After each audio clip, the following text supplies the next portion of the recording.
Hello guys, welcome to all of you on my YouTube channel Meena's classes. दोस्तों, आज की video में हम डिस्कस करेंगे इंडियन पॉलिटी के बारे में। और इंडियन पॉलिटी में जो हमारा टॉपिक है, आज हम हिस्टोरिकल बैकग्राउंड देखेंगे हमारे कॉन्स्टिट्यूशन का, कि हमारा कॉन्स्टिट्यूशन जो है कैसे जो है डेवलप हुआ है। और ये देखिए दोस्तों, इस वीडियो का सेकेंड पार्ट है। फर्स्ट पार्ट मैंने आपको पहले ही अपलोड कर दिया है। आई होप आपने वीडियो देख ली होगी।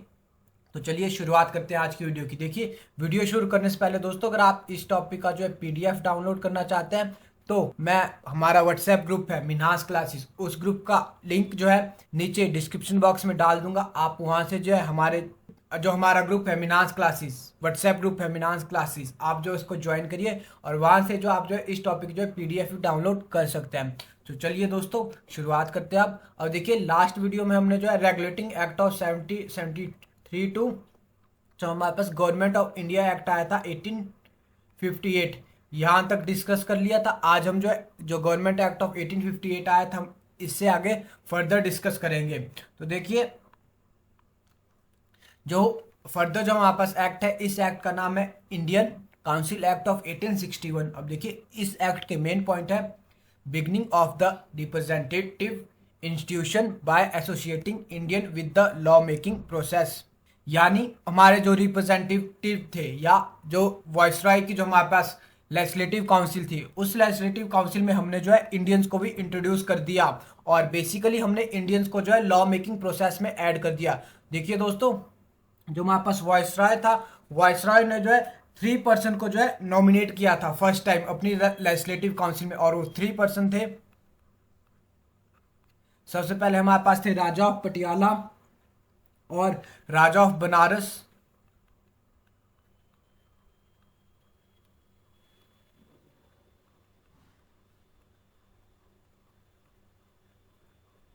महाराजा ऑफ पटियाला। और जो थर्ड पर्सन हमारे पास थे, थर्ड पर्सन हमारे पास थे सर दिनकर राव। ये जो हमारे पास 3 पर्सन थे, इन 3 पर्सन को जो है वॉइसरॉय ने जो अपनी लेजिस्लेटिव काउंसिल में जो है नॉमिनेट किया था। अब देखिए, सेकंड पॉइंट है restored legislative power to Bombay and Madras. अब देखिए दोस्तों, अगर आपको लास्ट वीडियो में याद है, मैंने आपको 1833 जो एक्ट था हमारा, चार्टर्ड एक्ट ऑफ 1833, इसमें मैंने आपको बताया था कि जो बॉम्बे और मद्रास था, इसकी जो लेजिस्लेटिव पावर को जो डिप्राइव कर लिया गया था, यानी इसकी लेजिस्लेटिव पावर को जो है वापस ले लिया गया था। लेकिन जो हमारे पास इंडियन काउंसिल एक्ट ऑफ 1861 आया था, 1861 में जो है इन पावर को जो फिर से जो है बॉम्बे और मद्रास को जो है रिस्टोर कर दिया गया था। अब देखिए दोस्तों, अगर मैं आपको एक और पॉइंट के बारे में बताऊं, तो जितने भी हमारे एक्ट थे 1773 टू 1858 तक, इन एक्ट में दोस्तों ऐसा था कि जो ब्रिटेन की पार्लियामेंट थी, ब्रिटेन की पार्लियामेंट का जो है मेन एम जो है, जो हमारा एडमिनिस्ट्रेशन था, एडमिनिस्ट्रेशन को जो है सेंट्रलाइज करना था, यानी सेंट्रलाइजेशन ऑफ एडमिनिस्ट्रेशन जो है मेन एम था। लेकिन दोस्तों 1857 का जब रिवोल्ट होता है, तो 1857 टू 1947, नेक्स्ट अगर मैं बात कर लूं, नेक्स्ट 90 ईयर्स तक जो हमारे पास ब्रिटेन की पार्लियामेंट थी, ब्रिटेन की पार्लियामेंट का जो है जो मेन एम था, वो एम जो डिसेंट्रलाइजेशन करना था एडमिनिस्ट्रेशन की। प्लस ब्रिटेन की गवर्नमेंट जो हमारे लोकल रिप्रेजेंटेटिव थे, उनको जो है ऐड कर रही थी लॉ मेकिंग प्रोसेस में। अब देखिए दोस्तों, इसके पीछे एक और रीजन यह भी है, 1884 में जो है हमारे पास आईएनसी थी, इंडियन नेशनल कांग्रेस। 1885 में हमारे पास इंडियन नेशनल कांग्रेस की जो फॉर्मेशन हो चुकी थी। और इंडियन नेशनल कांग्रेस की फॉर्मेशन से पहले भी बहुत सारी ऐसी ऑर्गेनाइजेशन थी जो है रेगुलरली डिमांड कर रही थी कि जो हमारे पास रिप्रेजेंटेटिव होने चाहिए, वो हमारे पास जो है लोकल लोग हैं, या जो हमारे इंडियन लोग हैं, इंडियन लोगों का जो रिप्रेजेंटेशन होना चाहिए सेंट्रल एज वेल एज जो हमारे पास स्टेट की लेजिस्लेटिव असेंबली है, उनमें जो रिप्रेजेंटेशन होना चाहिए। इसलिए दोस्तों, आप जो है जितने भी 1861 के बाद एक्ट देखेंगे, 1861 के एक्ट के बाद आप ये देखेंगे कि जो हमारे पास ब्रिटेन की पार्लियामेंट है, ये जो ब्रिटिश गवर्नमेंट है, वो जो लगातार जो इंडियन की टोटल स्ट्रेंथ थी हमारे पास लॉ मेकिंग प्रोसेस में या लेजिस्लेटिव काउंसिल में, उसको जो है लगातार इंक्रीज किए जा रही है। तो ये दोस्तों था आज की वीडियो का बैकग्राउंड। अब आई होप आपको जो है थोड़ा और टॉपिक अच्छे से क्लियर हो जाएगा इन पॉइंट्स के बाद। तो देखिए, तो सेकंड पॉइंट हमने डिस्कस कर लिया कि restored legislative power to Bombay और मद्रास। यानी बॉम्बे और मद्रास प्रेसिडेंसी को जो है लेजिस्लेटिव पावर जो है फिर से वापस रिस्टोर कर दी गई। अब थर्ड पॉइंट है रिकॉग्नाइज्ड पोर्टफोलियो सिस्टम। अब देखिए दोस्तों, इससे पहले ऐसा था कि जो लेजिस्लेटिव मेंबर थे, लेजिस्लेटिव मेंबर को जो प्रॉपर पोर्टफोलियो या प्रॉपर मिनिस्ट्री प्रोवाइड नहीं की गई थी।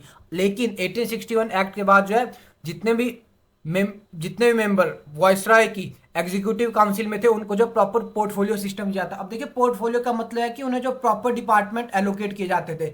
फॉर एग्जांपल किसी को जो है डिफेंस दे दिया, किसी को जो है फाइनेंस डिपार्टमेंट दे दिया, ऐसे जो प्रॉपर एलोकेशन की जाती थी डिपार्टमेंट की। अब देखिए नेक्स्ट पॉइंट है empowered viceroy to issue ordinance, यानी वॉइसरॉय को जो है ऑर्डिनेंस इशू करने की पावर भी दे दी गई। अब देखिए दोस्तों, ये जो ऑर्डिनेंस वर्ड होता है, ऑर्डिनेंस वर्ड से आप क्या समझते हैं? देखिए ऑर्डिनेंस वर्ड को जब हम आगे जाके पार्लियामेंट का टॉपिक डिस्कस करेंगे तब वहां पे हम जो अच्छे से जो ऑर्डिनेंस वर्ड के बारे में डिस्कस करेंगे। फिलहाल के लिए आप ऑर्डिनेंस को एक ये समझ लीजिए कि ऑर्डिनेंस बेसिकली एक लॉ मेकिंग पावर होती है जो कि वॉइसरॉय के पास होती है। और देखिए जब वॉइसरॉय ये ऑर्डिनेंस इशू करता था तो इस ऑर्डिनेंस का जो बेसिकली टाइम पीरियड था ये जो है 6 मंथ था, और विदाउट द कंसेंट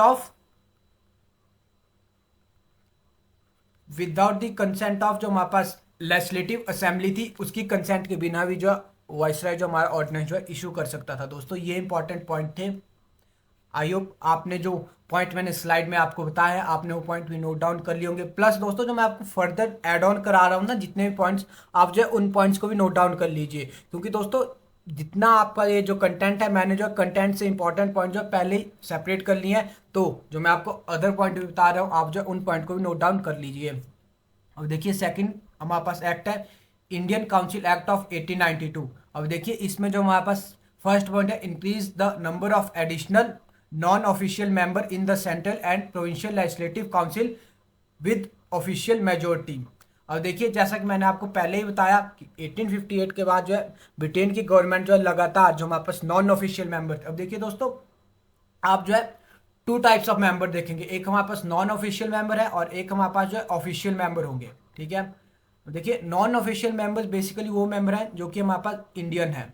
ठीक है, और नॉन ऑफिशियल मेंबर वो मेंबर है बेसिकली जो हमारे पास जो है यूरोपियन पर्सन है, उनको जो हम जो ऑफिशियल मेंबर बोलते हैं। तो देखिए दोस्तों जो हमारे पास इंडियन काउंसिल एक्ट ऑफ 1892 आया था इसमें जो हमारे पास नॉन ऑफिशियल मेंबर थे, नॉन ऑफिशियल मेंबर्स की जो है स्ट्रेंथ को जो है इंक्रीज कर दिया गया। इनकी टोटल स्ट्रेंथ पहले 10 थी, अब इसको जो है इंक्रीज करके 10 to 16 कर दिया गया। लेकिन जो हमारे पास मेजोरिटी रखी गई, मेजोरिटी अभी हमारे पास जो ऑफिशियल मेंबर की ही थी। जैसे अगर मैं फॉर एग्जांपल आपको बताऊं,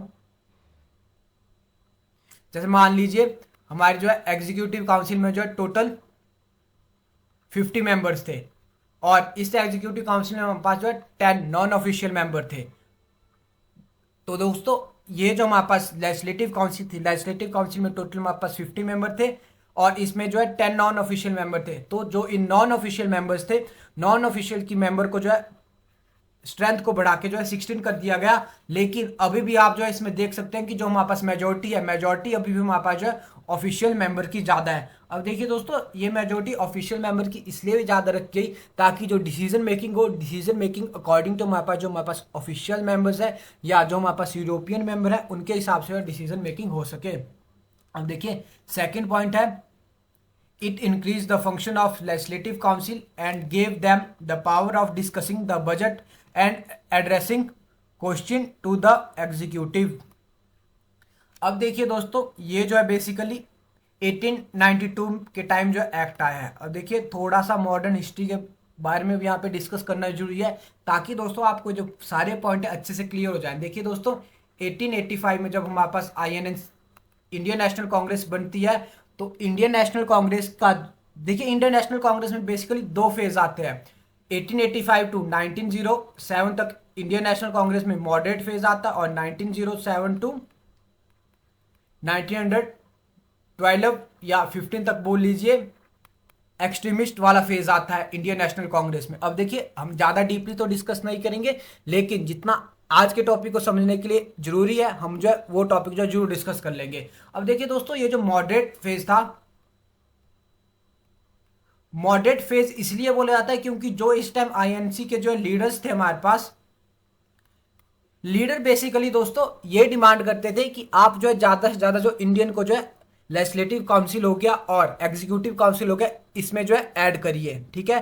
तो इसीलिए दोस्तों जो इसकी स्ट्रेंथ जो है बढ़ाई जा रही थी। और देखिए दोस्तों फर्दर जो सेकंड पॉइंट है, सेकंड पॉइंट में जैसा कि हमने पहले डिस्कस कर लिया कि जो हमारे पास लेजिस्लेटिव काउंसिल के मेंबर थे उनको जो है बजट डिस्कस करने का भी जो है राइट दे दिया गया, और जो उनके एग्जीक्यूटिव होते थे एग्जीक्यूटिव से जो है क्वेश्चन पूछने का राइट भी दे दिया गया। ये राइट दोस्तों बेसिकली इसीलिए प्रोवाइड किया गया क्योंकि जो वहां पास मॉडरेट लीडर थे उस टाइम मॉडरेट लीडर जो है कंटिन्यूअस प्रेशर बना रहे थे ब्रिटेन की पार्लियामेंट पे, ब्रिटेन की गवर्नमेंट में कि हमारे पास ऐसे लेजिस्लेटिव मेंबर का फायदा ही क्या है हमारी पार्लियामेंट में होने का, जब वो जो आपसे जो है काउंटर क्वेश्चन नहीं कर सकते, प्लस जो आप बजट लेके आ रहे हो। अब देखिए दोस्तों बजट बेसिकली इंडियंस के लिए लाया जाता था। आप जो खुद सोच सकते हैं कि इंडियंस के लिए जो बजट लाया जा रहा है और जिस पार्लियामेंट में बजट बनाया जा रहा है उस पार्लियामेंट में वापस इंडियन लोग भी बैठे हैं, लेकिन वो जो क्वेश्चन ही नहीं पूछ सकते हैं बजट के ऊपर, तो उन लोगों के बैठने का क्या फायदा है। इसीलिए दोस्तों मॉडरेट लीडर ने ये डिमांड की कि जो हमारे पास लेजिस्लेटिव काउंसिल में जितने हमारे पास मेंबर टोटल इंडियन बैठ रहे हैं, आप कम से कम उनको जो है बजट डिस्कस करने का जो एक मौका तो दीजिए, या बजट डिस्कस करने का जो राइट तो दीजिए। बजट डिस्कस करने के साथ साथ जो एग्जीक्यूटिव थे यानी जो डिसीजन मेकिंग किया करते थे उनसे जो है इंडियन पीपल या जो नॉन ऑफिशियल मेंबर थे वो जो है एग्जीक्यूटिव से भी क्वेश्चन कर सकते थे। तो दोस्तों ये था पॉइंट। आई होप आपको ये पॉइंट अच्छे से क्लियर हो गया होगा। अब देखिए सेकंड है हमारे पास इंडियन काउंसिल एक्ट ऑफ 1909। अब देखिए ये एक्ट भी इंपॉर्टेंट है। अब देखिए दोस्तों इस एक्ट को जो है मॉर्ले मिंटो रिफॉर्म्स बोलते हैं। अब देखिए इसे मॉर्ले मिंटो रिफॉर्म्स इसलिए बोलते हैं क्योंकि इस टाइम जो हमारे पास इंडिया के वाइसरॉय ऑफ इंडिया थे उनका नाम जो है लॉर्ड मिंटो था, और जो हमारे पास सेक्रेटरी ऑफ स्टेट थे, सेक्रेटरी ऑफ स्टेट का नाम जो है लॉर्ड मॉर्ले था। इसीलिए इस रिफॉर्म को जो है मॉर्ले मिंटो रिफॉर्म भी बोलते हैं। अब देखिए दोस्तों इस एक्ट में जो सबसे पहले जो डिसीजन लिया गया इस एक्ट में जो increase the size of the legislative council both central and provisional, यानी जब हमारे पास लेजिस्लेटिव काउंसिल होती थी, अब देखिए ये जो है सेंट्रल के लेवल पे भी होती थी और ये जो हमारे पास प्रोविंशियल लेवल पे भी थी। तो जो हमारे पास सेंट्रल लेवल पे लेजिस्लेटिव काउंसिल थी इसमें भी जो है नॉन ऑफिशियल मेंबर की जो है इंक्रीज किया गया नॉन ऑफिशियल मेंबर की स्ट्रेंथ को, और जो प्रोविंशियल लेवल पे जो है लेजिस्लेटिव असेंबली होती थी इसमें जो है इंक्रीज किया गया जो हमारे पास नॉन ऑफिशियल मेंबर थे। अब देखिए दोस्तों 1909 का एक्ट जो है इसलिए भी इंपॉर्टेंट है क्योंकि इस एक्ट में दोस्तों जो हमारे पास प्रोविंशियल लेजिस्लेटिव असेंबली थी, प्रोविंशियल लेजिस्लेटिव असेंबली में हमारे पास जो है नॉन ऑफिशियल मेंबर की जो है मेजोरिटी में आ गए थे। फॉर एग्जांपल अगर मैं बात करूं, अगर हमारे पास किसी प्रोविंशियल लेजिस्लेटिव असेंबली में, देखिए दोस्तों प्रोविंशियल लेजिस्लेटिव असेंबली का मतलब है जिस तरीके की आजकल जो है स्टेट असेंबली होती है उसी तरीके की जो उस टाइम जो प्रोविंशियल लेजिस्लेटिव असेंबली होती थी। अब देखिए नॉन ऑफिशियल मेजोरिटी का मतलब है कि अब जो है हमारे पास 1909 के एक्ट के आने के बाद जो है हमारे पास जो है 30 नॉन ऑफिशियल मेंबर हो गए थे और 20 जो हमारे पास ऑफिशियल मेंबर हो गए थे। तो ये था दोस्तों इस लाइन का meaning.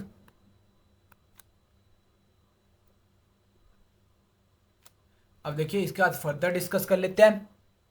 Member were allowed to ask supplementary question, move resolution on budget and so on. अब देखिए ये पॉइंट भी फर्दर इंपॉर्टेंट है कि मेंबर जो है सप्लीमेंट्री क्वेश्चन पूछ सकते थे। अब देखिए सप्लीमेंट्री क्वेश्चन का मतलब यह है कि अगर कोई हमारा नॉन ऑफिशियल मेंबर है उसने जो है एक बार जो हमारे एग्जीक्यूटिव काउंसिल के मेंबर थे उनसे जो है क्वेश्चन पूछा और वहां से जो एग्जीक्यूटिव काउंसिल ऑफ जो हमारा एग्जीक्यूटिव मेंबर था उसने जो है रिप्लाई दे दिया उस क्वेश्चन का, अगर हमारे पास नॉन ऑफिशियल मेंबर जो है उस आंसर से जो है एग्री नहीं है या उस आंसर से जो है सहमत नहीं है तो जो है सप्लीमेंट्री क्वेश्चन फिर से जो है उसी टॉपिक को लेके जो है क्वेश्चन पूछ सकता था। ये मीनिंग होता है सप्लीमेंट्री क्वेश्चन का।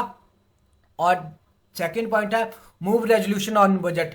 अब देखिए दोस्तों बेसिकली ये था कि जो बजट लाया जाता था बजट पे जो है रेजोल्यूशन लेके आया जाता था, और पहले जो है इस रेजोल्यूशन में जो है जो हमारे पास एग्जीक्यूटिव मेंबर थे एग्जीक्यूटिव मेंबर ही वोटिंग करते थे, लेकिन अब जो है नॉन ऑफिशियल मेंबर थे ये भी जो है रेजोल्यूशन पे जो है वोटिंग कर सकते थे। अब देखिए इसके बाद नेक्स्ट पॉइंट हमारे लिए बहुत ही इंपॉर्टेंट है, association of Indian for first time with the executive council of viceroy and governors, यानी जो हमारे पास इंडियन थे इंडियन को जो है एग्जीक्यूटिव काउंसिल में जो है ऐड कर लिया गया। अब देखिए दोस्तों एक बार जो हमने पहले पढ़ा उसको रिपीट कर देते हैं। 1861 का जो एक्ट आया 1861 के एक्ट में जो है 3 इंडियंस को जो है ऐड किया गया वायसराय की एग्जीक्यूटिव काउंसिल में। अब देखिए इसके बाद जो है 1892 का एक्ट आया। 92 के एक्ट में जो है इनकी स्ट्रेंथ को जो है 10 से जो है 16 कर दिया गया। फर्दर जो हमारे पास 1909 का एक्ट आया या मॉडल मिंटो रिफॉर्म आया 1909 में, इसमें जो इनकी टोटल स्ट्रेंथ को जो है 16 से इंक्रीज करके 60 तक कर दिया गया। लेकिन दोस्तों ये जितने भी मेंबर ऐड हो रहे थे, चाहे 1861 है, 1892 है या 1909 है, ये सारे मेंबर जो दोस्तों लेजिस्लेटिव काउंसिल में ऐड हो रहे थे, ठीक है। लेकिन 1909 के एक्ट में जो है फर्स्ट टाइम ऐसा हुआ कि वायसराय की एग्जीक्यूटिव काउंसिल में भी जो है किसी इंडियन को ऐड किया गया, और जो फर्स्ट इंडियन बने जो है लेजिस्लेटिव काउंसिल में जो ऐड हुए, उनका नाम जो है सत्येंद्र सिन्हा था। इस पॉइंट में लिखा गया Satyendra Sinha first Indian to join the viceroy's executive council in. और देखिए ये जो है हमारे पास सत्येंद्र सिन्हा थे, इनको जो है as a law member add किया गया था। ये दोस्तों हमारे पास पॉइंट था। अब देखिए नेक्स्ट पॉइंट है introduction of separate electorate, Muslim member were to be elected by only Muslim voters. यहाँ पे एक वर्ड है सेपरेट इलेक्टोरेट, इस वर्ड से आप क्या समझते हैं? अब देखिए सबसे पहले बात ही कर लेते हैं कि सेपरेट इलेक्टोरेट की बात आती कहां से। दोस्तों 1906 में हमारे पास जो है इंडियन मुस्लिम लीग होती है, इसको जो है एस्टेब्लिश किया जाता है ढाका में। और देखिए दोस्तों जब इंडियन मुस्लिम लीग बनती है, ये बेसिकली जितने में हमारे पास मोहम्मदन थे उस टाइम, जो कि हमारे फ्रीडम फाइटर्स थे, उनकी जो है एक अपनी पॉलिटिकल विंग था। उस टाइम दोस्तों बेसिकली ये कंसीडर किया जाता था कि जो इंडियन नेशनल कांग्रेस है, इंडियन नेशनल कांग्रेस को जो है डोमिनेट किया जाता है हिंदूज के द्वारा। इसीलिए जो हमारे पास मुस्लिम लीडर थे, मुस्लिम लीडर जो है अपनी एक अलग ऑर्गेनाइजेशन लेके आए, और इस ऑर्गेनाइजेशन को नाम जो उन्होंने इंडियन मुस्लिम लीग दिया, ठीक है। अब देखिए दोस्तों ये जो इंडियन मुस्लिम लीग थी, ये जो है 1906 में आई थी।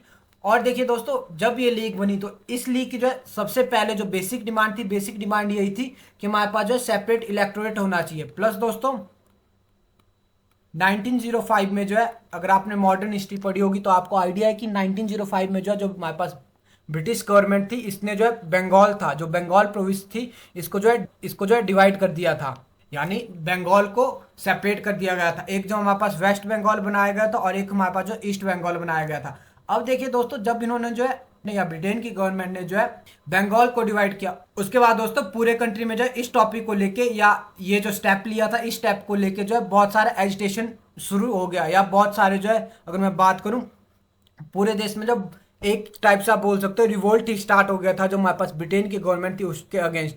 अब देखिए दोस्तों ये जो बेसिकली रिवोल्ट था, अब जो हमारे पास ब्रिटेन की गवर्नमेंट थी, ब्रिटेन की गवर्नमेंट को ये लग रहा था कि ये जो हमारे पास हिंदू प्लस मुस्लिम यूनिटी है, ये हमारे लिए आने वाले टाइम में जो है बहुत बड़ा खतरा बन सकती है। इसीलिए दोस्तों इस यूनिटी को ब्रेक करने के लिए जब ब्रिटिशर सेपरेट इलेक्टोरेट लेके आए थे, आई होप दोस्तों आपको बैकग्राउंड क्लियर हो गया होगा सेपरेट इलेक्टोरेट का। बाकी दोस्तों जब हम मॉडर्न हिस्ट्री पढ़ेंगे, मॉडर्न हिस्ट्री में हम और भी अच्छे से करेंगे कि सेपरेशन ऑफ बंगाल क्या है, या जो हमारे पास बंगाल सेपरेट करने के बाद जो हमारे पास स्वदेशी मूवमेंट आता है, वो मूवमेंट क्या है। जब मॉडर्न हिस्ट्री करेंगे तब हम और अच्छे से डिस्कस करेंगे। तो दोस्तों ये था सेपरेट इलेक्टोरेट के बारे में। अब देखिए दोस्तों बेसिकली सेपरेट इलेक्टोरेट में होता क्या था। सेपरेट इलेक्टोरेट में ये होता था कि किसी पर्टिकुलर रीजन में अगर किसी पर्टिकुलर कम्युनिटी को जो है सेपरेट इलेक्टोरेट दे दिया गया, तो वहां पे जो पर्टिकुलर जिस कम्युनिटी को जो है सेपरेट इलेक्टोरेट दिया जाएगा, वही कम्युनिटी जो है फर्दर वोट करेगी जब वहां से जो है किसी मेंबर को जो है इलेक्शन के लिए उतारा जाएगा, या किसी मेंबर को जो है इलेक्शन के लिए नॉमिनेट किया जाएगा। तो ये था दोस्तों सेपरेट इलेक्टोरेट। अब देखिए दोस्तों इसीलिए जो हमारे पास लॉर्ड मिंटो थे, जो हमारे पास वायसराय ऑफ इंडिया थे, उन्हें जो फादर ऑफ कम्युनल इलेक्टोरेट भी कहा जाता है, क्योंकि इन्होंने जो है सेपरेट इलेक्टोरेट की जो है शुरुआत की थी इंडिया में।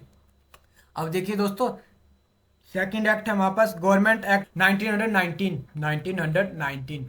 अब देखिए दोस्तों इस एक्ट को पढ़ने से पहले एक बार फिर से हम जो थोड़ा बैकग्राउंड डिस्कस कर लेते हैं कि उस टाइम जो है इंडिया के में हो क्या रहा था। क्योंकि दोस्तों ऐसा नहीं है कि ब्रिटेन की गवर्नमेंट या जो ब्रिटिश हमारे पे रूल कर रहे थे। ऐसा नहीं है कि अपनी मर्जी से जो है एक्ट लेके आ रहे थे, बेसिकली उन पे जो है इंडियन जो है प्रेशर बना रहे थे, और उस प्रेशर को कम करने के लिए वे जो है इंडियंस के साथ जो है कुछ प्रॉमिस कर रहे थे, और उन्हीं प्रॉमिस को जो है वे जो है गवर्नमेंट एक्ट ऑफ 1990 में हम पढ़ेंगे कि क्या प्रॉमिस उस टाइम जो है किए गए थे, या क्या चेंजेस उस टाइम जो है लाए गए थे। ठीक है, तो देखिए सबसे पहले हम देख लेते हैं जो गवर्नमेंट एक्ट ऑफ 1919 है, इसे जो मॉन्टेगू चेम्सफोर्ड रिफॉर्म्स भी बोला जाता है। और उस टाइम जो हमारे पास लॉर्ड चेम्सफोर्ड हमारे वॉइसरॉय ऑफ इंडिया थे, और जो मॉन्टेगू थे हमारे पास सेक्रेटरी ऑफ स्टेट थे। अब देखिए दोस्तों, इसमें जो है फर्स्ट पॉइंट है demarcating and separating central and provincial subject, यानी जो हमारे पास सब्जेक्ट थे, सेंट्रल एंड प्रोविंशियल सब्जेक्ट थे, उनको जो है सेपरेट कर दिया गया। ठीक है, अब नेक्स्ट पॉइंट है डायरकी एट प्रोविंसेस। अब देखिए दोस्तों, प्रोविंसेस में डायरकी को जो है स्टार्ट कर दिया गया। अब देखिए ये जो वर्ड है डायरकी, इसका मीनिंग होता है रूल ऑफ टू, यानी अब जो है 2% का रूल होगा। अब देखिए दोस्तों, जो प्रोविंशियल में सब्जेक्ट थे अकॉर्डिंग टू डायरकी उन्हें जो है 2 पार्ट में डिस्ट्रीब्यूट कर दिया गया। फर्स्ट हमारे पास थे ट्रांसफर सब्जेक्ट, और सेकंड हमारे पास थे रिजर्व सब्जेक्ट। अब देखिए जो ट्रांसफर सब्जेक्ट थे, इन सब्जेक्ट को जो है administered by the governor with the aid of minister responsible to legislative council, यानी जो हमारे पास ट्रांसफर सब्जेक्ट थे, इन सब्जेक्ट पे जब हमारे पास गवर्नर जो है अपने जो उसके मिनिस्टर है, मिनिस्टर की एड या मिनिस्टर की कंसेंट से जो है डिसीजन लेगा, और ये जो मिनिस्टर है, ये मिनिस्टर जो है रिस्पॉन्सिबल होंगे लेजिस्लेटिव काउंसिल के लिए। लेकिन जो हमारे पास इसके जस्ट अपोजिट जो हमारे पास रिजर्व सब्जेक्ट थे, रिजर्व सब्जेक्ट का मीनिंग था administrative bye the governor and his executive council, यानी फर्दर दोस्तों जो हमारे पास रिजर्व सब्जेक्ट थे, रिजर्व सब्जेक्ट में दोस्तों ऐसा था कि जो गवर्नर था, गवर्नर को जो है अभी भी जो है कंप्लीट इंडिपेंडेंस थी रिजर्व सब्जेक्ट को लेके। गवर्नर और उसकी जो एग्जीक्यूटिव काउंसिल थी उसको जो है अभी भी कंप्लीट इंडिपेंडेंस थी इन सब्जेक्ट को लेके। इन सब्जेक्ट पे जो है कोई भी डिसीजन ले सकते थे, और जो एग्जीक्यूटिव काउंसिल थी, एग्जीक्यूटिव काउंसिल जो है फर्दर जो है रिस्पॉन्सिबल भी नहीं थी लेजिस्लेटिव काउंसिल के लिए। अब देखिए दोस्तों, इस लाइन से आप क्या समझते हैं? ये लाइन है with the aid of minister responsible to legislative council, यानी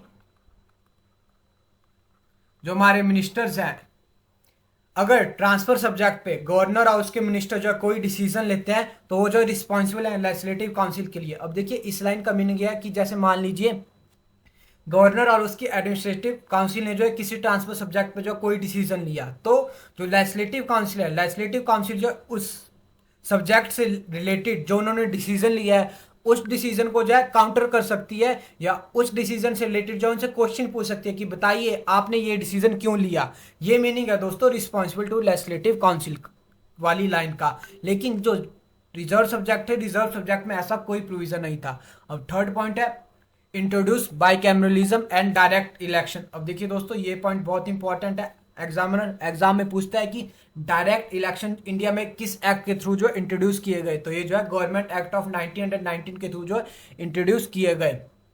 अब देखिए दोस्तों, बाइकैमरलिज्म का क्या मीनिंग होता है? बाइकैमरलिज्म का बेसिकली मीनिंग होता है, मैं यहां पे लिख लेता, बाइकैमरलिज्म का मीनिंग होता है कि अब हमारे पास जो है 2 हाउस हो जाएंगे, एक हमारे पास जो अपर हाउस होगा और एक हमारे पास जो है लोअर हाउस होगा। यानी अब हमारे पास पार्लियामेंट में 2 हाउस हो जाएंगे, एक हमारे पास अपर हाउस है और एक हमारे पास जो है लोअर हाउस हो जाएगा। तो दोस्तों जो इंडियन लेजिस्लेटिव काउंसिल थी, जैसे फर्दर यहाँ पे मैंने ऐड किया गया कि जो इंडियन लेजिस्लेटिव काउंसिल थी अब उसमें जो है 2 हाउस हो गए। फर्स्ट हाउस जो हमारे पास अपर हाउस था, इसे जो काउंसिल ऑफ स्टेट कहा जाने लगा, और सेकंड जो है लोअर हाउस था, लोअर हाउस को जो है लेजिस्लेटिव असेंबली कहा जाने लगा। अब देखिए दोस्तों, अगर आप जो है इस वाले पॉइंट को जो है प्रेजेंट के सिनेरियो के साथ जो या प्रेजेंट में हमारी कंट्री में जो पॉलिटिकल फ्रेमवर्क है, तो आप जो है एक चीज को एनालाइज करेंगे, या एक चीज को जो आप भी जो है ध्यान देंगे एक चीज की तरफ कि प्रेजेंट में भी हमारे कंट्री का पॉलिटिकल फ्रेमवर्क ऐसा ही है। हमारे पास एक अपर हाउस है जिसे हम राज्यसभा बोलते हैं, और हमारे पास जो एक लोअर हाउस है जिसे हम जो है लोकसभा बोलते हैं। अब देखिए दोस्तों, नेक्स्ट पॉइंट है separate electorate extended for Sikh, Christian, Anglo Indian and European, यानी जो हमारे पास सेपरेट इलेक्टोरेट थे उनको जो है फर्दर इंक्रीज कर दिया गया। सिख, क्रिश्चियन हो गए, एंग्लो इंडियन हो गए और यूरोपियन, इन सभी के लिए जो है सेपरेट इलेक्टोरेट दे दिए गए। अब नेक्स्ट पॉइंट है granted franchise to limited number of people on the basis of property tax and education, ये पॉइंट भी दोस्तों इंपॉर्टेंट है। अब देखिए दोस्तों, ग्रांटेड फ्रेंचाइज का मतलब यह है कि हमने जो है वोटिंग का राइट बेसिकली इंडियंस को प्रोवाइड करा दिया। लेकिन दोस्तों ऐसा नहीं है कि सभी को जो है वोटिंग का राइट प्रोवाइड करा दिया गया। वोटिंग का राइट केवल उन पर्सन को दिया गया, या वोटिंग का राइट जिस बेस पे दिया गया वो बेस थे प्रॉपर्टी हो गया, टैक्स हो गया या एजुकेशन हो गया। इस बेस पे जो है प्रॉपर्टी का जो है, इस बेस पे जो वोटिंग का राइट जो है दिया गया। नेक्स्ट पॉइंट है created a new office of high commissioner for India in London, यानी इंडिया में जो है हाई कमिश्नर फॉर यानी लंदन में जो है हाई कमिश्नर फॉर इंडिया का ऑफिस जो है ओपन किया गया। नेक्स्ट पॉइंट है establishment of central public commission 1926, यानी 1926 में जो है establishment of central public commission को जो एस्टेब्लिश किया गया। अब नेक्स्ट पॉइंट है separate budget for provincial and central legislature for the first time. अब देखिए दोस्तों, 1999 से पहले ऐसा होता था कि हमारे पास जो सेंटर की जो लेजिस्लेटिव काउंसिल थी, सेंटर की लेजिस्लेटिव काउंसिल हमारे पास जो बजट बनाती थी हमारे जो सेंटर के लिए भी और हमारे जो है प्रोविंशियल असेंबली के लिए भी या प्रोविंसेस के लिए भी। लेकिन 1999 में ये कहा गया कि हम जो बजट को जो है सेपरेट कर देंगे। अब नेक्स्ट पॉइंट है appointment of A statutory commission after 10 year, और इस कमीशन का नाम जो है साइमन कमीशन, और ये जो है साइमन कमीशन, और इस कमीशन को दोस्तों बेसिकली साइमन कमीशन के नाम से जाना जाता है। अब देखिए दोस्तों, जो गवर्नमेंट एक्ट ऑफ 1919 था, इसमें बेसिकली ये बात कही गई कि 1919 के बाद जब 10 साल हो जाएंगे, यानी 1929 में हम एक और कमीशन को अपॉइंट करेंगे, और बेसिकली ये कमीशन रिव्यू करेगा कि जो 1919 में जितने भी हमने जो प्रोमिस किए गए थे या जितने भी चेंजेस लेके आए थे, उन चेंजेस को लेके जो है कितना प्रोडक्टिव वर्क जो है इंडिया में किया गया है। लेकिन दोस्तों कुछ सर्कमस्टांसिस ऐसे आते हैं कि इस कमीशन को जो है 2 साल पहले जो अपॉइंट कर दिया जाता है 1927 में, और इस कमीशन का जो दोस्तों नाम था, इस कमीशन का नाम था साइमन कमीशन। अब देखिए दोस्तों, नेक्स्ट बात कर लेते हैं गवर्नमेंट एक्ट ऑफ 1935। अब देखिए दोस्तों, गवर्नमेंट एक्ट ऑफ 1935, दोस्तों आपको लग सकता है कि वीडियो थोड़ी सी आपको लेंथी लग रही हो, प्लस आपको ऐसा भी लग रहा होगा कि मैं जो आपको बहुत ही स्लो पढ़ा रहा हूँ। देखिए दोस्तों, बेसिकली मैं आपको स्लो इसलिए सारे पॉइंट बता रहा हूँ क्योंकि दोस्तों ये पॉइंट जो बहुत ही कंफ्यूजिंग होते हैं। अगर आप जो इन पॉइंट को ध्यान से नहीं समझोगे तो आप दोस्तों कंफ्यूज हो जाओगे, और आपको जो है दोस्तों छोटी छोटी चीज़ें याद रखने में जो बहुत सारी डिफिकल्टी हो जाएगी। इसलिए दोस्तों मैं हर एक पॉइंट को जो आपको जो अच्छे से एक्सप्लेन कर रहा हूँ। और देखिए दोस्तों, अगर आप जो है वीडियो यहाँ तक देख रहे हैं और आपको जो वीडियो अच्छी लग रही है तो आप जो है वीडियो को लाइक करिए, अपने दोस्तों के साथ शेयर करिए, स्पेशली उन दोस्तों के साथ जो एलाइड एग्जाम की प्रिपरेशन कर रहे हैं। और दोस्तों आपका वीडियो से रिलेटेड कोई भी डाउट है तो आप जो नीचे कमेंट बॉक्स में वीडियो से रिलेटेड डाउट को पूछिए, मैं कोशिश करूंगा कि जल्दी से जल्दी आपके कमेंट का जो रिप्लाई कर सकूं। अब देखिए फर्दर डिस्कस कर लेते हैं गवर्नमेंट एक्ट ऑफ 1935। अब देखिए इसमें पहले दोस्तों सबसे पहले ऑल इंडिया फेडरेशन बनाने की बात की गई। अब देखिए ऑल इंडिया फेडरेशन में बेसिकली जो हमारे पास जितने भी प्रोविंसेस थे जिन पे जो है ब्रिटिश गवर्नमेंट का कंट्रोल था, प्लस जो हमारे पास प्रिंसिपली स्टेट थे, और प्लस ऐसे प्रोविंसेस जो कि उस टाइम इंडिपेंडेंट थे, इन सभी प्रोविंसेस को जो ऐड करके एक ऑल इंडिया फेडरेशन बनाने की बात कही गई। ठीक है, अब नेक्स्ट पॉइंट है सब्जेक्ट डिवाइडेड इन 3 लिस्ट, और ये लिस्ट थी federal, provincial and residues list. ठीक है, तो जो हमारे पास सब्जेक्ट होते थे, सब्जेक्ट को जो बेसिकली 3 लिस्ट में डिवाइड कर दिया गया, जैसे फेडरल लिस्ट होगी, प्रोविंशियल लिस्ट होगी और रेसिड्यूज लिस्ट होगी। अब देखिए दोस्तों रेसिड्यूज लिस्ट थी, इसको जो है वाइसरॉय के पास रखा गया। अब देखिए दोस्तों सब्जेक्ट का मीनिंग यहाँ पे यह है कि सब्जेक्ट बेसिकली टॉपिक होते थे जिन पे जो लॉ बनाए जाते थे, जैसे फाइनेंस हो गया, रेलवे हो गया, डिफेंस हो गया, एग्रीकल्चर हो गया, एजुकेशन हो गया, हेल्थ हो गया, ऐसे टॉपिक को जो है सब्जेक्ट कहा जाता था। तो बेसिकली ये जितने भी सब्जेक्ट थे इनको जो है डिवाइड कर दिया गया फेडरल, प्रोविंशियल और रेसिड्यूज लिस्ट पे। अब देखिए रेसिड्यूज लिस्ट का रेसिड्यूज सब्जेक्ट है, रेसिड्यूज पावर का मीनिंग यहाँ पे है कि कुछ ऐसे सब्जेक्ट ना जो हमारे पास फेडरल लिस्ट में आएंगे और ना ही हमारे पास प्रोविंशियल लिस्ट में आएंगे, उन सब्जेक्ट पे जो है वाइसरॉय जो है खुद लॉ बनाएगा। अब नेक्स्ट था abolish dyarchy in the provinces and introduce provincial autonomy. अब देखिए ये पॉइंट भी दोस्तों इंपॉर्टेंट है क्योंकि जो डायरकी थी इसको 1900 जो गवर्नमेंट एक्ट ऑफ 1919 आया था इसके थ्रू जो इंट्रोड्यूस किया गया था। लेकिन जो हमारे पास 1935 का एक्ट था। 1935 के एक्ट में जो है इस डायकी को जो अबॉलिश कर दिया गया और इस डायकी की जगह फिर से जो प्रोविंशियल ऑटोनॉमी को जो इंट्रोड्यूस किया गया। अब देखिए दोस्तों, फर्दर जो है अडॉप्टेड डायकी एट द सेंटर, यानी जो हमारे पास डायकी थी रूल ऑफ 2% था, उसको जो है सेंटर में जो अडॉप्ट कर दिया गया। फर्दर दोस्तों हमारे पास जो सेपरेट इलेक्टोरेट थे, सेपरेट इलेक्टोरेट को जो है फिर से एक्सटेंड कर दिया गया। डिप्रेस्ड क्लास हो गया, वुमेन हो गया और लेबर्स, इन तीन जो हमारे पास ये तीन जो वर्ग थे सोसाइटी के, इन तीनों वर्गों के लिए जो सेपरेट इलेक्टोरेट इनको जो प्रोवाइड किया गया। अब देखिए दोस्तों, एक्सटेंडेड फ्रेंचाइजिंग 10%, यानी जो हमारे पास वोटिंग का राइट था उसको जो है फर्दर एक्सटेंड कर दिया गया, यानी 10% और लोगों को जो है फ्रेंचाइजी या वोटिंग का राइट जो है दिया गया। अब देखिए दोस्तों, फर्दर पॉइंट है एस्टेब्लिश आरबीआई एक्ट ऑफ 1935, यानी आरबीआई जो हमारा रिजर्व बैंक ऑफ इंडिया, इसको भी एस्टेब्लिश किया गया। और देखिए दोस्तों, स्टार्टिंग में हमारे पास reserve bank of India present time में तो हम देखते हैं कि इसका हेड ऑफिस जो हमारे पास बॉम्बे या मुंबई में लोकेटेड है, लेकिन स्टार्टिंग में जब इसको एस्टेब्लिश किया गया था तो इसका हेडक्वार्टर जो हमारे पास कोलकाता में लोकेटेड था। अब नेक्स्ट पॉइंट है establish federal public service commission, provisional public service commission and joint public service commission. अब देखिए दोस्तों, फेडरल पब्लिक सर्विस कमीशन का अगर मैं मॉडर्न डे बात करूं, मॉडर्न डे आप जो यूपीएससी देखते हैं प्लस आप जो हमारे पास जो स्टेट पीसीएस होता है उनको देखते हैं, तो इनको एस्टेब्लिश करने की बात की गई। और नेक्स्ट है एस्टेब्लिश फेडरल कोर्ट, यानी जो हमारे पास सुप्रीम कोर्ट ऑफ इंडिया है, सुप्रीम कोर्ट ऑफ इंडिया को जो एस्टेब्लिश करने की बात जो है 1937 में बोली गई थी। देखिए दोस्तों, बेसिकली एक फेडरल कोर्ट था, क्योंकि जो हमारे पास सुप्रीम कोर्ट था, सुप्रीम कोर्ट को जो हम जो है पहले ही एस्टेब्लिश कर चुके थे रेगुलेटिंग एक्ट ऑफ 1773 में या 1773 के बाद। अब देखिए दोस्तों, इसके बाद आता है इंडिया इंडिपेंडेंस एक्ट ऑफ 1947। अब देखिए, इस एक्ट के कुछ इंपॉर्टेंट प्रोविजन थे। Declared India as a independent and sovereign state from August 15 1947, यानी इंडिया को जो है इंडिपेंडेंस और एक सॉवरेन स्टेट जो है डिक्लेयर कर दिया गया। पार्टीशन ऑफ टू डोमिनियंस, यानी जो हमारी कंट्री थी इसको जो है डिवाइड कर दिया गया इंडिया और पाकिस्तान के बीच में। Abolished office of viceroy and office of secretary of state, यानी जो वॉइसराय का ऑफिस था और सेक्रेटरी ऑफ स्टेट का ऑफिस था, या ये जो डेजिग्नेशन थी इनको जो एंड कर दिया गया। Empowered constitutional assembly to frame and adopt any constitution, repeal any law act including the independence act itself, यानी जो हमारे पास कॉन्स्टिट्यूशनल असेंबली जो कि हमारे पास कैबिनेट मिशन आया था 1946 उसके बाद जो बनी थी, तो उस कॉन्स्टिट्यूशनल असेंबली को हमने जो है बेसिकली राइट दे दिया गया उस कॉन्स्टिट्यूशन असेंबली को कि जो वो कॉन्स्टिट्यूशन असेंबली अपना कॉन्स्टिट्यूशन फ्रेम कर सकती है और कोई लॉ या एक्ट जो हमारे पास ब्रिटेन की पार्लियामेंट के द्वारा लाया गया था उस एक्ट को जो है रिपील या उस एक्ट को जो है खत्म भी कर सकती है।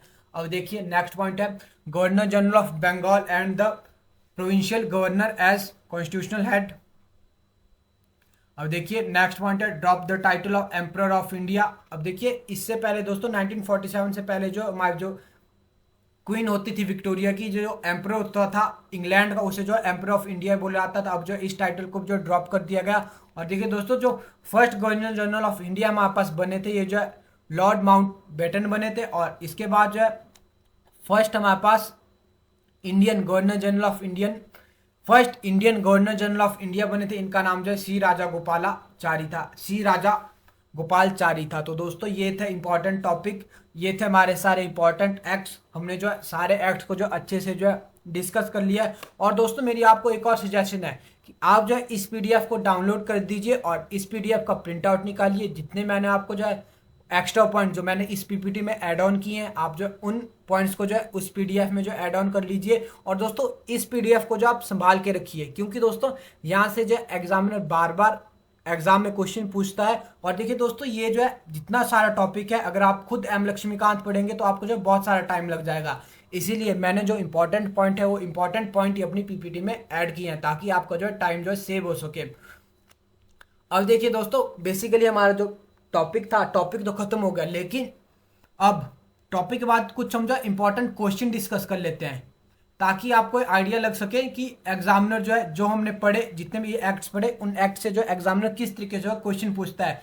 बेसिकली दोस्तों आप जो है इस वीडियो को या ये जो एंड वाला पोर्शन है वीडियो का, एंड वाला पोर्शन आप जो है कल परसों तक देखिए, ताकि आप जो है पहले इस सारे टॉपिक को जो एक साथ रिवाइज कर लीजिए। मैं तो बेसिकली आपको सजेशन दूंगा कि आप जो है दोनों ही वीडियो को एक साथ देख लीजिए, और फिर जो है वीडियो को जो एंड वाला पोर्शन है, एंड वाले पोर्शन में जितने क्वेश्चन है या जो पीडीएफ में मैंने आपको और भी क्वेश्चन प्रोवाइड कराए हैं, आप जो उन क्वेश्चन को जो है खुद सॉल्व करिए। और दोस्तों मैंने आपको स्टार्टिंग में भी बताया, अगर आपको इस टॉपिक की पीडीएफ चाहिए तो मैं इस टॉपिक के पीडीएफ जो अपने व्हाट्सएप ग्रुप में अपलोड कर दूंगा। आपका बेसिकली यही काम है कि आप जो है जो चैनल है, चैनल के डिस्क्रिप्शन बॉक्स में जाइए, वहाँ पे मैंने व्हाट्सएप ग्रुप का लिंक जो है डाला हुआ है, आप वहाँ से व्हाट्सएप ग्रुप को जो है ज्वाइन करिए और वहाँ से जो है इस टॉपिक का पीडीएफ जो है डाउनलोड कर लीजिए। अब देखिए दोस्तों, फर्स्ट क्वेश्चन है या क्वेश्चन नंबर सेकंड है, which of the following are the feature of regulating act of 1773। स्टेटमेंटें दी गई है, स्टेटमेंट बताई गई है, और देखिए दोस्तों इस क्वेश्चन में आपको जो है करेक्ट स्टेटमेंट के बारे में बताना है कि कौन सी स्टेटमेंट जो हमारे पास करेक्ट है। फर्स्ट स्टेटमेंट है, it is provided for the establishment of supreme court at Kolkata, यानी कोलकाता में जो सुप्रीम कोर्ट की जो है सुप्रीम कोर्ट को ओपन किया गया। नेक्स्ट पॉइंट है, it created executive council for governor general of Bengal, यानी गवर्नर जनरल बंगाल को जो असिस्ट करने के लिए एग्जीक्यूटिव काउंसिल को जो बनाया गया। थर्ड पॉइंट है, it made the governors of Bombay and Madras presidency subordinate to the governor general of Bengal, यानी जो हमारे पास बॉम्बे और मद्रास की प्रेसिडेंसी थी, इनको जो सबऑर्डिनेट बना दिया गया गवर्नर जनरल ऑफ बंगाल का। नेक्स्ट पॉइंट है, it established board of control for managing political affairs, यानी जो हमारे पास बोर्ड ऑफ कंट्रोल थे, बोर्ड ऑफ कंट्रोल को जो एस्टेब्लिश किया गया कंपनी के पॉलिटिकल अफेयर मैनेज करने के लिए। अब देखिए दोस्तों, इस क्वेश्चन में जो है फर्स्ट सारी ही स्टेटमेंटें करेक्ट है, लेकिन ये जो फोर्थ वाली स्टेटमेंट है, ये जो हमारे पास पिट्स इंडिया एक्ट आया था 1784 में, इस एक्ट में हमने जो बोर्ड ऑफ कंट्रोल बनाने की बात कही थी। तो देखिए दोस्तों, अब हमारे पास जो है इसके राइट ऑप्शन जो ऑप्शन नंबर सी हो जाएगा, क्योंकि फोर्थ स्टेटमेंट हमारे पास रॉन्ग है। वैसे ही दोस्तों नेक्स्ट क्वेश्चन है, who is the first person to talk about constitution of India. अब देखिए दोस्तों, ये क्वेश्चन जो है जो हमारे पास प्रीवियस जो हमने पढ़ा था, प्रीवियस वीडियो में डिस्कस किया था कॉन्स्टिट्यूशन ऑफ इंडिया के बारे में, उस टॉपिक से रिलेटेड है। यानी इंडिया में ऐसा फर्स्ट पर्सन कौन थे जिन्होंने सबसे पहले कॉन्स्टिट्यूशन ऑफ इंडिया के बारे में डिस्कस किया था। तो देखिए दोस्तों, ये बेसिकली एम.एन. रॉय थे जिन्होंने सबसे पहले कॉन्स्टिट्यूशन ऑफ इंडिया की बात की थी। अब नेक्स्ट क्वेश्चन है, during the president rule in India who was the first Indian to be appointed as law member of governor general council, यानी फर्स्ट मेंबर जिनको as a law member add किया गया था वो जो है कौन थे। और ये दोस्तों बेसिकली सत्येंद्र सिन्हा थे। और ये दोस्तों जो गवर्नमेंट एक्ट ऑफ 1909 आया था, इसमें जो है सबसे पहले हमने बात की थी कि इंडियन को जो है अब जो है वायसराय की एग्जीक्यूटिव काउंसिल में भी ऐड किया जाएगा। अब देखिए दोस्तों, आजकल दोस्तों आपने एक चीज नोटिस की होगी, जो हमारा एग्जाम में जिस तरीके से हमारे पास एग्जाम में क्वेश्चन पूछ रहा है, उसका फॉर्मेट जो है चेंज हो रहा है। अब जो हमें मैच द फॉलोइंग सीक्वेंस में जो बहुत सारे क्वेश्चन पूछे जा रहे हैं। दोस्तों अभी आपका जो एचएस का एग्जाम कंडक्ट किया गया था, आप जो उस क्वेश्चन पेपर की पीडीएफ को डाउनलोड करिए, और आपको बेसिकली दोस्तों ये चेक करना है कि किस टाइप के क्वेश्चन एग्जामिनर ज्यादा पूछ रहा है। तो आप जो है एग्जाम के एंड में जब आप एग्जाम को पढ़ लोगे, आप जो है क्लियरली ये आइडेंटिफाई कर पाओगे कि मैच द फॉलोइंग क्वेश्चन जो है एग्जामिनर आजकल हमसे ज्यादा पूछा है। तो हम भी डिस्कस कर लेते हैं अपने क्वेश्चन को मैच द फॉलोइंग फॉर्म में। अब देखिए दोस्तों, इस साइड जो लिस्ट 1 है और इस साइड जो हमारे पास प्रोविजन दिए गए हैं, और इस साइड जो लिस्ट 2 है, इस साइड जो हमारे पास जो एक्ट दिए गए हैं। अब देखिए हमारे पास जो फर्स्ट पॉइंट है designation of governor general of Bengal as the governor general of India, यानी गवर्नर जनरल की डेजिग्नेशन थी उसको जो है रिप्लेस कर दिया गया गवर्नर जनरल ऑफ इंडिया की डेजिग्नेशन के साथ। सेकंड पॉइंट है diarchy introduce in Indian government. Third point है twin future of all India federation. और जो फोर्थ पॉइंट है control of the government of India transferred from east India Company act to British crown, यानी जो control था India को उसको जो है ट्रांसफर कर दिया गया ईस्ट इंडिया कंपनी से जो है ब्रिटिश क्राउन। अब देखिए दोस्तों, मैच द फॉलोइंग क्वेश्चन है, तो आपको जो मैच करना है, जैसे हमारे पास फर्स्ट वाली कंडीशन हमारे पास जो चार्टर एक्ट ऑफ 1833 है, इसके साथ मैच करती है। Diarchy introduce in Indian government, ये जो हमारे पास थर्ड के साथ मैच करेगा। Twin future of Indian federation, अब देखिए twin future of Indian federation, यानी ये जो हमारा सी वाली स्टेटमेंट जो है गवर्नमेंट एक्ट ऑफ 1935 के साथ मैच करती है। और जो डी वाली स्टेटमेंट हमारे पास जो सेकंड स्टेटमेंट के साथ जो मैच करेगी। तो इसका जो राइट ऑप्शन हो जाएगा राइट ऑप्शन जो है सी हो जाएगा। इसके बाद फर्दर बात कर लेते हैं लास्ट क्वेश्चन की। लास्ट क्वेश्चन है which of the following act led the foundation of British administration in India. इसकी ऑप्शन है regulating act of 1773, Pitt's India act of 1784, Indian council act of 1861 and Indian council act of 1892। तो इसका जो right option है, इसका right option है option number A. अब देखिए दोस्तों, बेसिकली हमारा आज का टॉपिक जो है यही एंड हो जाता है। आई होप आपको जो टॉपिक अच्छे से क्लियर हुआ होगा। और दोस्तों अगर आपको टॉपिक क्लियर है तो मैंने अपने जो व्हाट्सएप ग्रुप में जो आप देखिए दोस्तों, व्हाट्सएप ग्रुप जरूर ज्वाइन करिए, क्योंकि वीडियो के साथ साथ मैं बहुत सारा स्टडी मटेरियल जो अपने व्हाट्सएप ग्रुप में जो प्रोवाइड कराता हूं, इसलिए आप जो व्हाट्सएप ग्रुप को जो है जरूर ज्वाइन कर लीजिए। और अगर दोस्तों आपको वीडियो अच्छी लग रही है तो आप जो है इस वीडियो को ज़्यादा से ज़्यादा अपने दोस्तों के साथ शेयर करिए और वीडियो को लाइक करिए और मेरे चैनल को सब्सक्राइब करिए। दैट्स ऑल गाइस, मिलते हैं कल पॉलिटी की नेक्स्ट वीडियो के साथ। Thank you.